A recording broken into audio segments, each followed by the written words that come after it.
সকলোকে Deepika kitchen and ব্লগছৰ আন এটি ৰেচিপি ভিডিঅ'লৈকে আদৰণি জনালোঁ।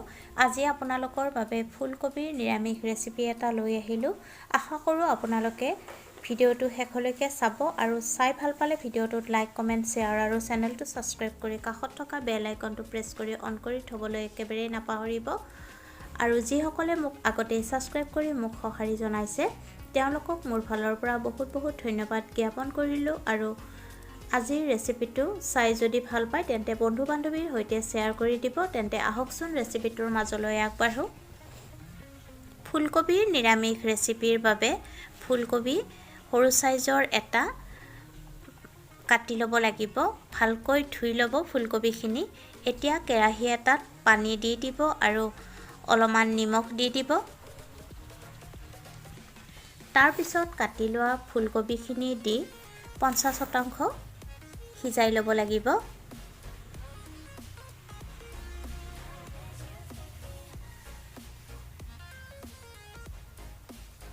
ফুলকবিখিনি 50% মান সিজাই লোৱা হৈছে। এতিয়া থাল এখনত উলিয়াই ৰাখিব।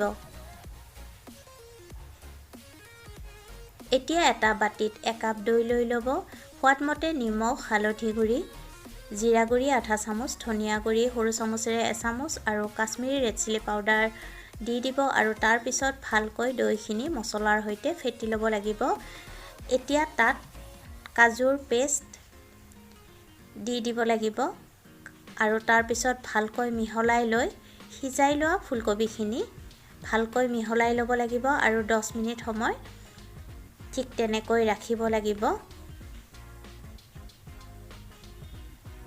10 মিনিট পিছত কেৰাহী এটা গৰম হ'বলৈ দিব আৰু তাত সৰিয়হৰ তেল জোখমতে দি দিব আৰু তেলখিনি যেতিয়া ভালকৈ গৰম হ'ব তেতিয়া তাত শুকান জলকীয়া, ইলাচি, লং আৰু এটুকুৰা ডালচেনি আৰু আধা চামুচ পাঁচফোৰণ দি মেৰিনেট কৰি থোৱা ফুলকবিৰখিনি দি দিব লাগিব আৰু তাৰ পিছত ভালকৈ মিহলাই ল'ব।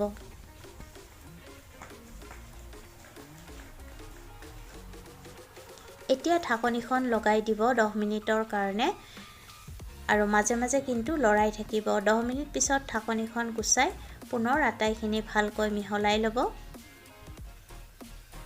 এতিয়া তাত খুন্দি লোৱা আদা আৰু জলকীয়াৰ পেষ্ট 1 চামুচ দি দিব আৰু তাৰ পিছত ভালকৈ মিহলাই ল'ব।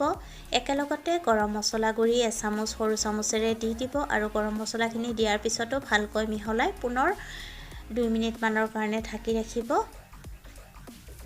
2 মিনিট পিছত ঢাকনিখন গুচাই ভালকৈ মিহলাই ল'ব আৰু অলপমান কচুৰি মেথি গুড়ি কৰি দি দিব নমোৱাৰ আগে আৰু গেছৰ জুই নুমুৱাই থ'ব। এয়া ফুলকবিৰ নিৰামিষ ৰেচিপি ৰেডি হৈ গ'ল।